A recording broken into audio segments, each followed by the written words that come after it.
My boss is terrible, period, I gotta punctuate it. I said I loved your shirt, but behind your back I said I hate it. May lightning strike me down if I lied, but no one be around when my tongue's untied. Everybody says it's okay, all the little things I say with my big fat mouth. La la la la la la la la la la. With my big fat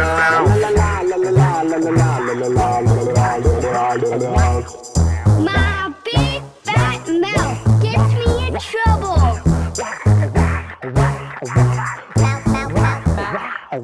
Good morning. You know, I think that tune's kind of catchy. I actually was telling somebody this morning that as I've been kind of like preparing and getting my mind in focus for the series, I've been singing that a lot. And then I thought about that very first line, my boss is terrible. And I thought, man, I'm people's boss. So maybe it's not as catchy as I thought. I don't know. Maybe they're talking about me. But I'm excited that you're joining us for this new series. My name is Mike. I'm one of the pastors. And whether you're joining us here in the O Show or you happen to be joining us online, I'm excited that you didn't dodge this series because we're going to talk about some really good, powerful stuff.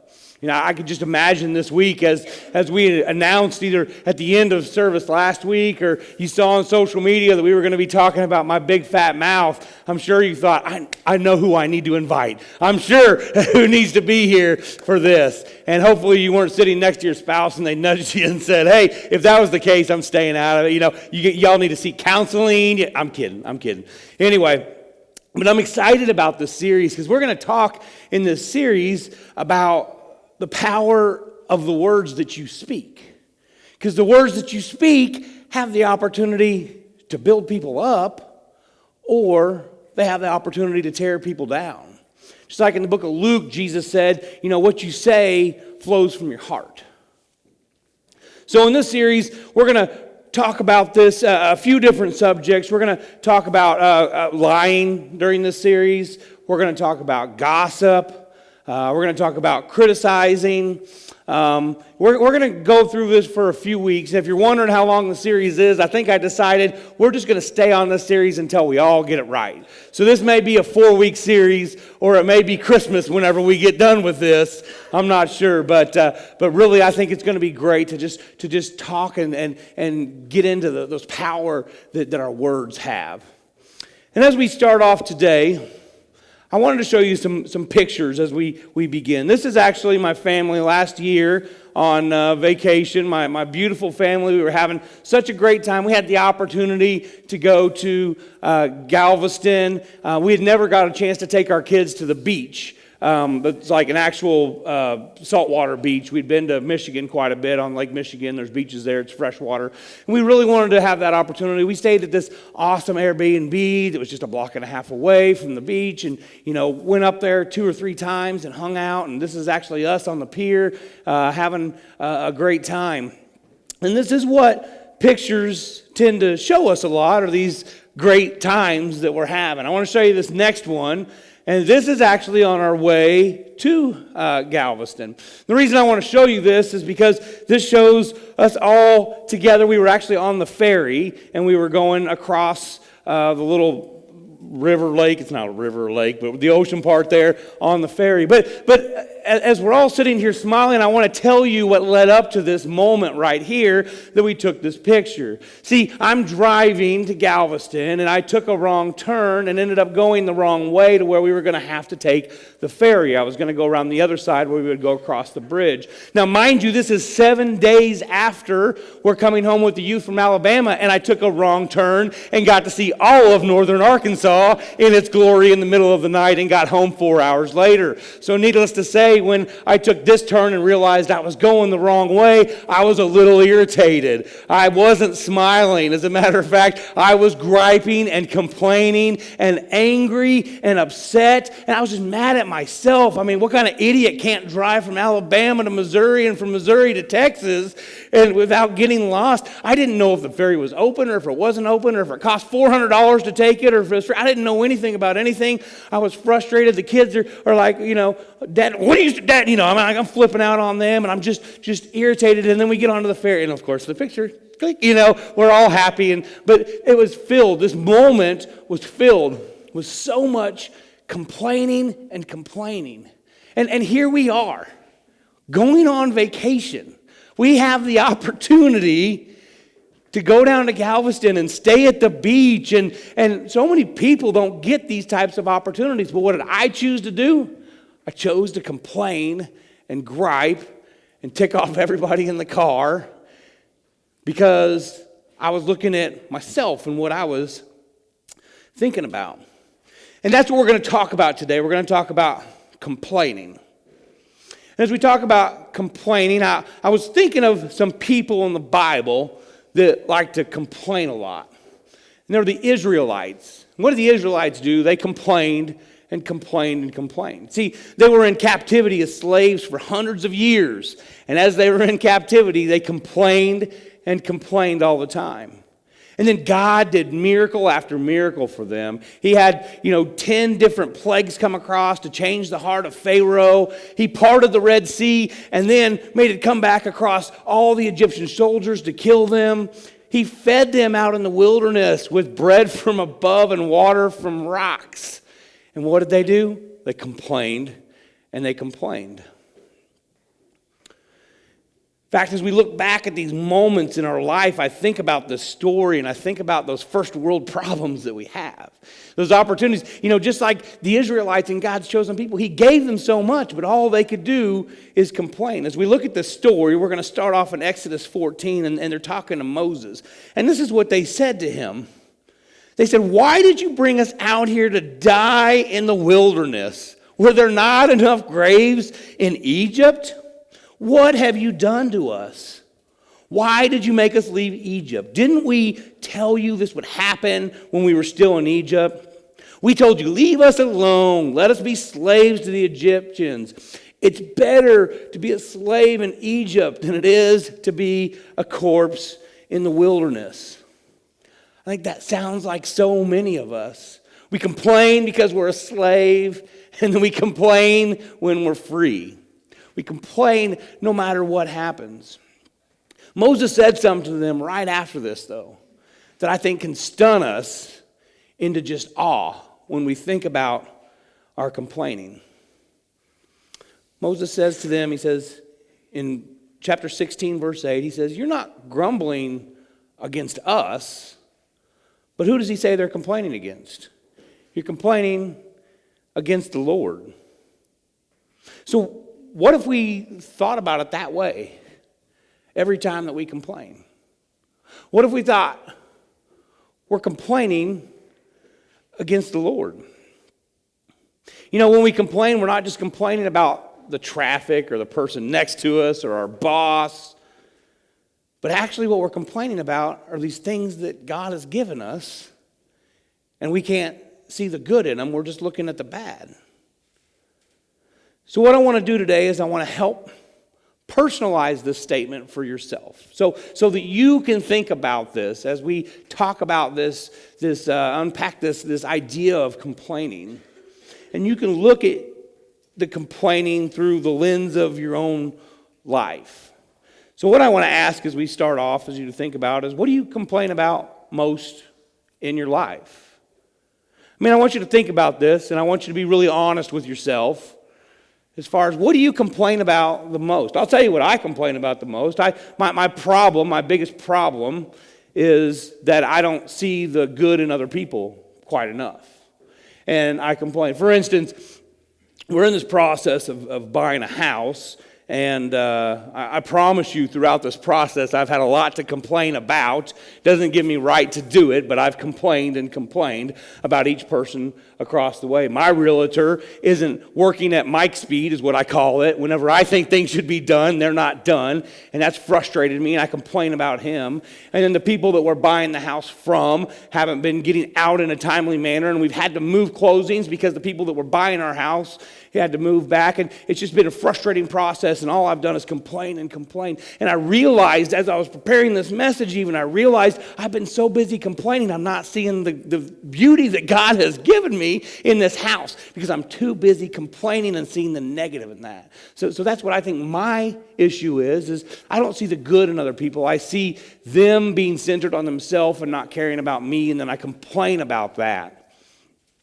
But yours is possibly different. And maybe, you may complain because you're not married, or when you get married, you may complain because you are married. You may be that the money is too tight, and you complain about money a lot. Or maybe that your house is too small.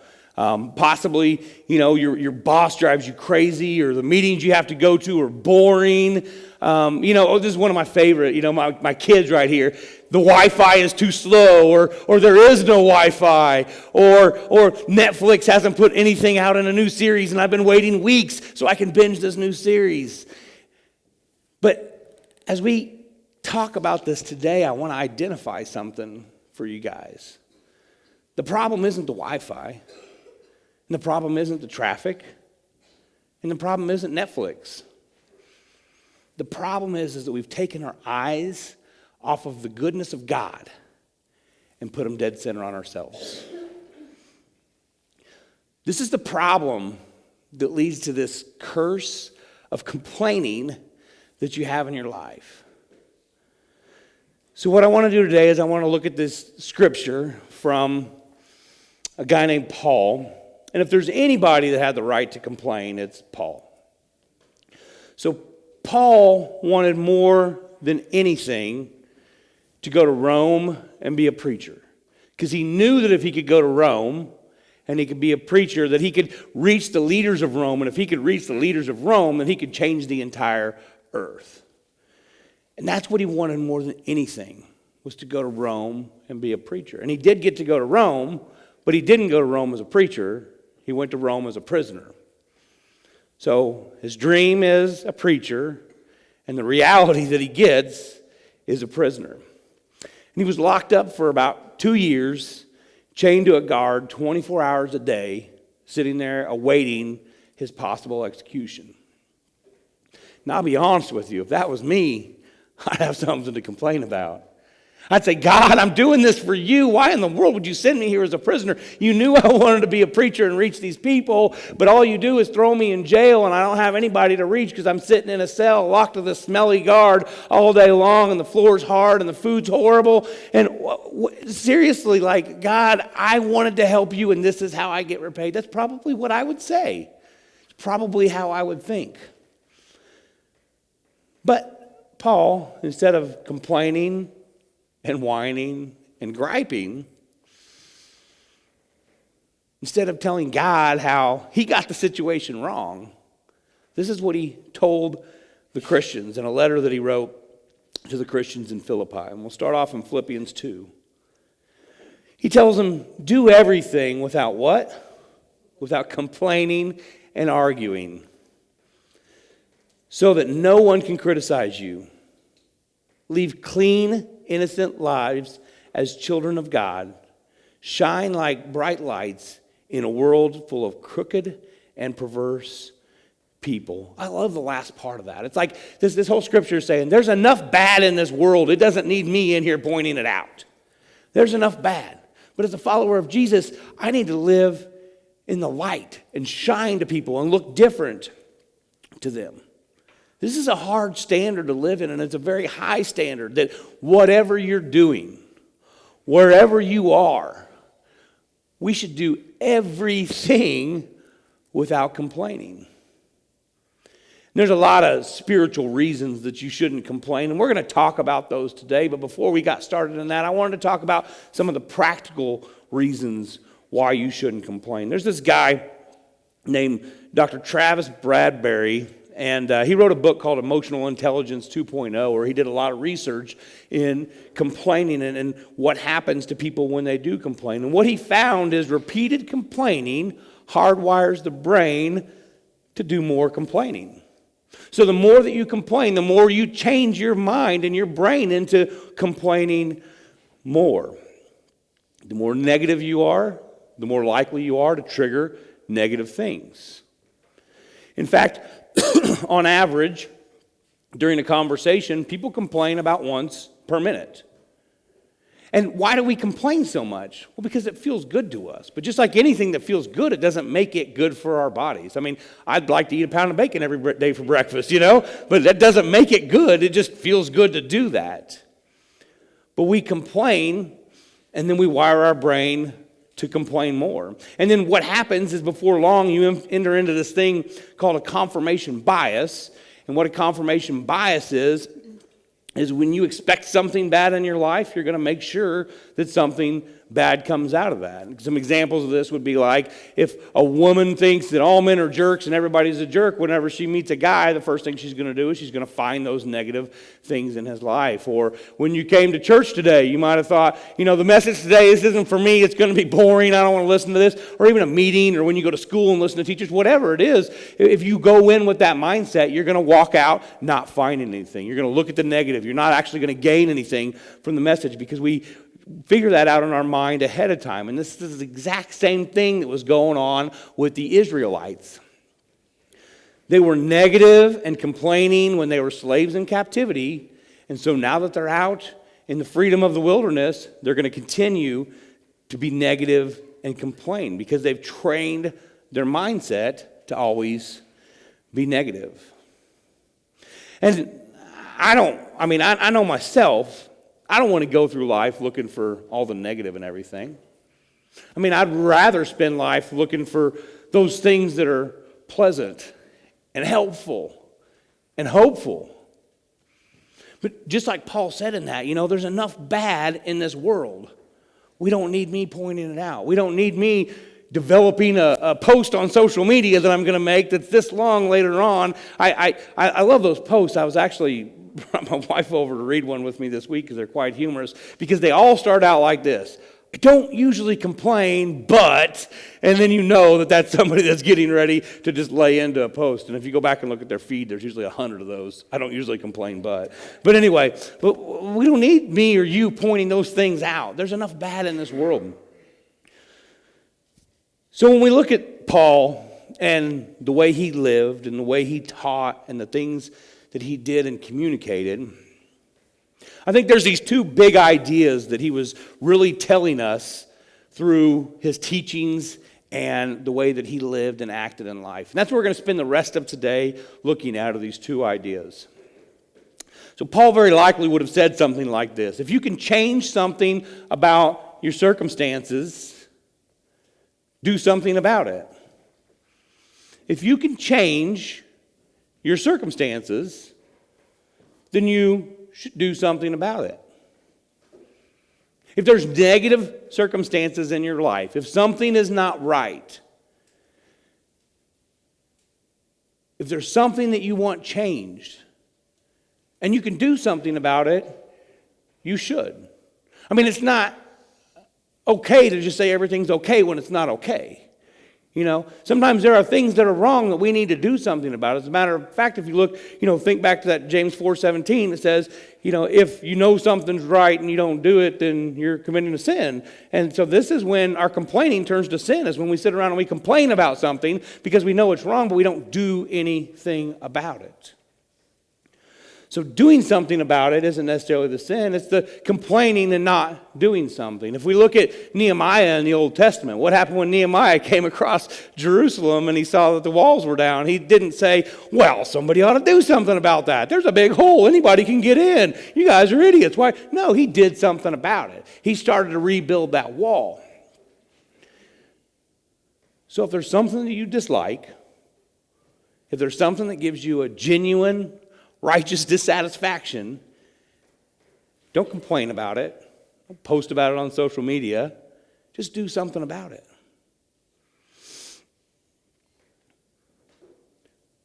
So Paul's teaching would pretty much look like that. If there's a negative situation and you can change it, then bring it. Come on, change it. But if you can't change your circumstances, then you need to change your perspective. If you can do something about it, then you should do it. But if you can't do something about it, then you just need to change your perspective. You need to change what you say about it, change how you think about it, change how you talk about it, change how you speak about it, the words that come out of your mouth. Change your perspective of the circumstance. See, I think this is awesome, what he says in Philippians 2:17. If you remember, so this time he's writing this, he is chained to a soldier. awaiting his execution or his possible execution. And his dream was to go preach the gospel, but instead he's locked up in prison. And here's what he says in verse 17. He says, "But I will rejoice even if I lose my life, pouring it out like a liquid offering to God, just like your faithful service is an offering to God." And I want all of you to share that joy. Yes, you should rejoice, and I will share your joy. How in the world could Paul be chained up, arrested, sitting in jail, and want to offer praise to God and worship to God and offering to God in this time that I would be complaining about my situation? Because Paul wasn't the center of his own story. That's why he could do that. Jesus was the center of Paul's story. And he could take a negative circumstance and change his perspective on how that situation was. If we look at what he said a little bit earlier in Philippians 1:27, remember, he's chained to these soldiers 24 hours a day. And he tells these people in Philippi, he says, "Now I want you to know, brothers and sisters, that what has happened to me has actually served to advance the gospel." See, he's not complaining. He changed his perspective in the situation. He sees the power and the goodness in what God did in this situation.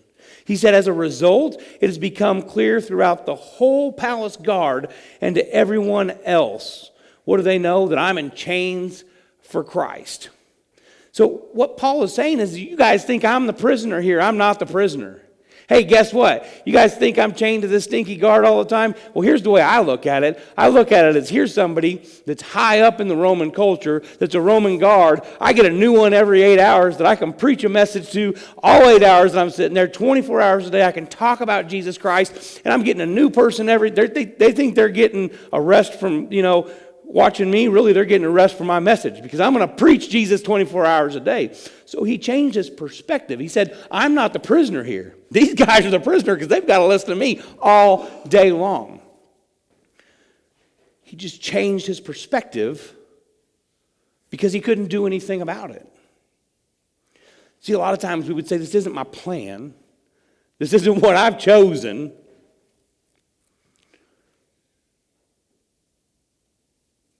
Because we don't change our perspective in what we think, and then we just tend to complain. I'm not sure who this message speaks to today. I mean, like it does me.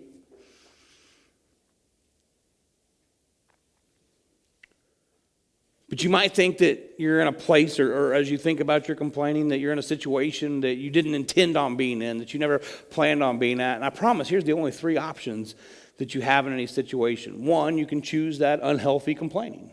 You can choose that unhealthy path of complaining about your situation, which I can promise you won't do anything to fix your situation. Or two, you can do something about it. Or three, you can change your perspective. Because whatever is going on in your life, God still has a purpose for that thing. I mean, Paul wanted to go to Rome to be a preacher, and he went to Rome to be a prisoner. But instead of complaining about it, he changed his perspective, and he still was a preacher preaching to those people. God still had a plan for what Paul was doing even in that situation. It might not be the circumstances that you wanted to choose, but God still has a plan for that. See, remember, Paul was chained to a soldier 24 hours a day. So I guess my question for you is, what are you chained to? What's holding you back? What's making you be in that situation that causes you to complain? Maybe it's a situation at your job and you're not sure what you're going to do about. I was thinking about this message and I thought, we complain because we don't have a job, and then we get a job and we complain because we have to go to work. Or maybe it's a financial problem that you're chained to. Well, either change your perspective about it or do something about it. Or maybe it's a health issue that you have. If you can do something about it, do something about it. Go to financial counseling. Find somebody that can, maybe your doctor's been telling you to eat healthy and exercise, and you're like, I'm having these health problems, but I don't want to eat healthy and exercise. If you can do something about it, do something about it. But if you can't change your circumstances, then change your perspective. Change the way you look at it, think about it, talk about it. Instead of complaining, change the way you look at it. Now, I want to close out today with a real personal story from a personal perspective. This message is for me. I mean, as I look at myself and I look at how negative I tend to be in all things that happen, I can make excuses all day long at why that is. I can say, well, I work in a negative environment, or I'm a middle child and middle children get, whatever it is. I can come up with all these reasons as to why I live so negatively. But really, as I thought about it, I thought the reason that I live negatively is like a 3-foot radius bubble around me is negativity, and that's me. It's me that breeds that. And as we talk about that, complaining leads to complaining and negativity leads to negativity. That's me and where I tend to be a lot. And I don't want to be that. I mean, I want to live a life of hope and a life that I can see the good in people and things and situations. Now, I'll tell you a story about a person that had it a lot worse than I did. That I never heard complain was my mom. My mom and dad moved to Italy, lived in Sicily, loved it there. It was their dream place to be. I mean, she was working at the time, but they were going to retire there, live there forever. And they'd only been there a few years, and she came down with cancer and had to come back over to the States. And right there, I would have been complaining a lot that here, God, I'm in this dream place. I've worked hard my whole life, taking care of kids, raised them. They've become, awesome adults. I'm one of them. That's why they're awesome. There, we got it. But no, they've grown up. They've had their own families. This is what I want. And as soon as you get that, now this happens. And she got cancer in her ribs. She had a pain in her ribs. They thought it was a broken rib. She kept going to the doctor and found out that the cancer had just deteriorated the bone away, and that's why it just kept continuously breaking. There wasn't the right medical treatments over there, so they had to move back stateside. And over the next few years, she continued to fight it. She actually battled it for 8 years till she passed away. Right about 2 years ago right now. It was Easter 2017 whenever she finally passed away. But that whole time, something that my mom never did was complain.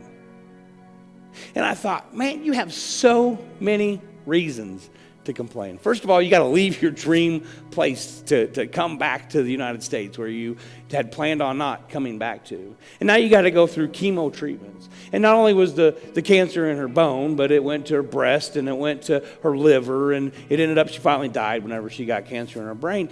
But the whole time, she didn't choose to complain. What she did with it was she developed support groups and became one of the moderators of an online support group where they actually began to meet together once a year. And she used this as her blessing and as what God would give her. And I would tell her all the time, I'm like, I feel sorry for you and I can't believe this would happen to you. And my mom, I know you guys haven't had the opportunity to meet her, most of you, but she was one of the most godly people that I ever knew in my life. And I would just sit there and I would complain. I would say, God, why would you do this to her? But she never did. It never once was, even up until the end. Whenever the cancer went to her brain, she just said, I'm done. There was no complaining about it. And I tell you that story not to make you sad or anything, but just to say this is a person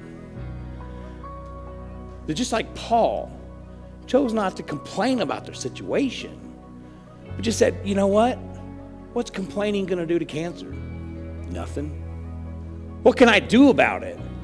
Well, I can seek medical treatment, but outside of that, nothing. So then what do I need to do? Just change my perspective.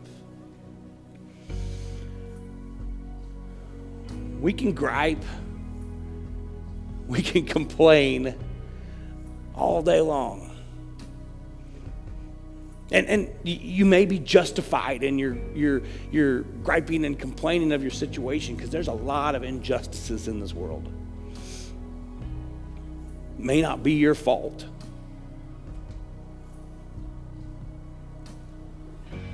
Or we can just change the way that we look at it.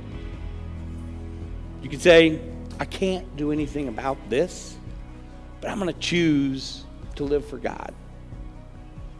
So instead of complaining, which will do no good, I can change my perspective. Pray with you guys as we close out. Jesus, I love you so much. Lord, as we go through this series, I just know that you're going to challenge us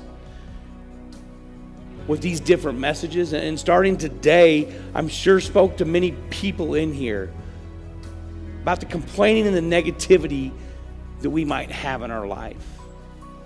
Lord, I just hope that as you speak to us in these messages, that we don't just tune them out and turn them off, but you could use this opportunity to help us find the good in this world, to help us find the hope in this world. And not only that, help us show that good and hope.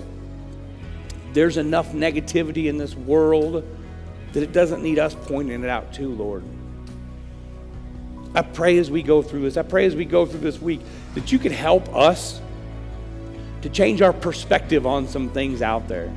That you could help us do one of two things. When we see those injustices we can do something about, that we would be willing to do something about it. And if we can't do anything about it, Lord, that we could just change our perspective.